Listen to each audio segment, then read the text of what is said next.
నమస్కారం. వనవానికి స్వాగతం. ఈరోజు వార్తలలోని ముఖ్యాంశాలు. మూడుముళ్ల బంధంతో ఏతమైన హృదయాలు. మమతల పయనంలో మరో మధురమైన మైలురాయి.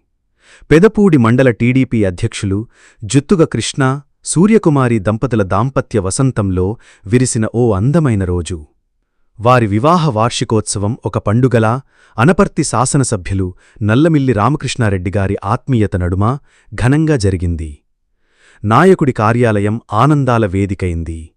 విశాల హృదయంతో రామకృష్ణారెడ్డిగారు స్వయంగా కేక్ కట్ చేయించి ఆ ఆదర్శ దంపతులకు శుభాకాంక్షల మాలలర్పించారు. వారి బంధం కలకాలం వర్ధిల్లాలని, నూరేళ్లు చల్లగా ఉండాలని మనసారా దీవించారు. ఆ ప్రాంగణమంతా ఎన్డీఏ నాయకుల సందడితో, తెలుగు మహిళల ఆత్మీయ పలకరింపులతో నిండిపోయి ఒక కుటుంబ వేడుకలా శోభిల్లింది.